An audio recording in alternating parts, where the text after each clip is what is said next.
السلام عليكم. رسميا نادي الزمالك يوقع مع النجم الفرنسي تيدي اوكو. ايه القصة وايه الحوار؟ في البداية اهلا بكم في قناة تحليلاتكم، شرفونا بالاشتراك في القناة، فعلوا اشعارات الكل علشان يوصلكم كل جديد.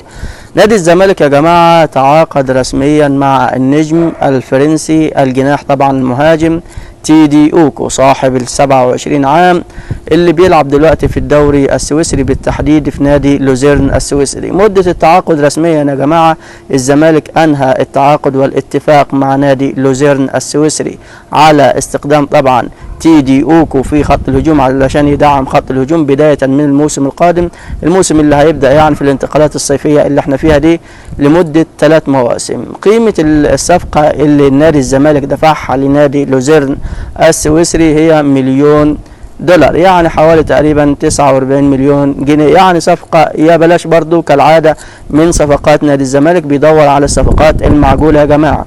في نفس الوقت يا جماعة اللاعب ده صغير في السن، عنده 27 سنة، ولكن في حاجة إحصائية يعني ضعيفة شوية إلى حد ما هقولها لحضراتكم دلوقتي، اللي هي إيه؟ طبعا في الأول تيدي أوكو ده الفرنسي طبعا من الأصول الإيفوارية، من يعني له أصول من ساحل العاج كوتيفوار. المهم الأول كان بيلعب في نادي اسمه استاد لوزان.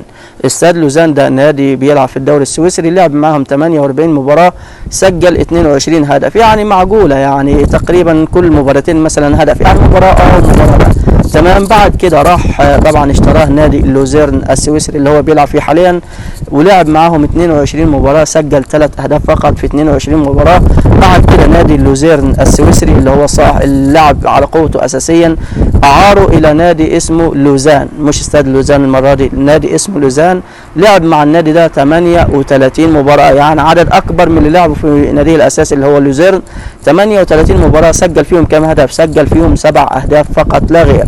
دي يا جماعه احصائيه يعني في متراجعه لحد ما بالنسبه لارقام مهاجم. انت لعبت 38 مباراه سجلت 7 اهداف فقط، وقبل كده لعبت 28 مباراه سجلت 3 اهداف فقط. ايوه الاحصائيه بتاعت في الاول خالص بتاعت استاد لوزان كانت معقوله زي ما قلنا، سجلت 22 هدف في 48 مباراه.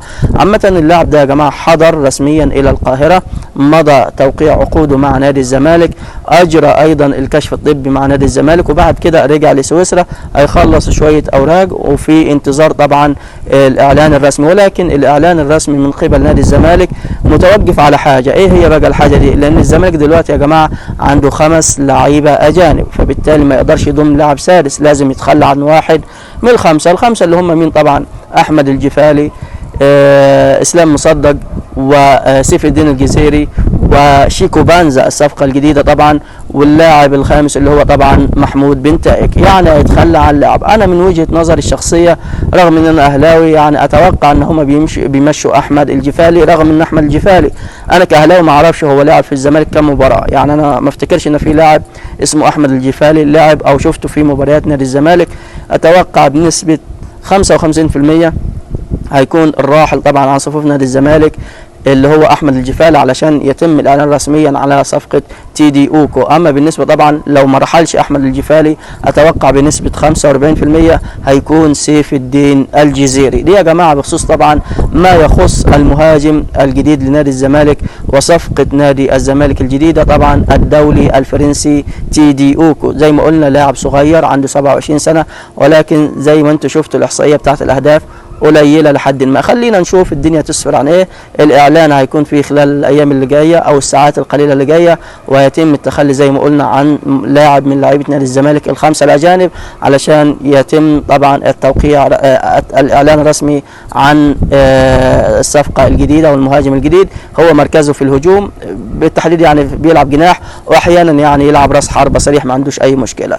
ده يا جماعه بخصوص الخبر والفيديو والصفقه الجديده، مش الفيديو الجديد، الصفقة الجديدة لنادي الزمالك. في النهاية ما تنسوش الاشتراك في القناة، فعلوا إشعارات الكل علشان يوصلكم كل جديد.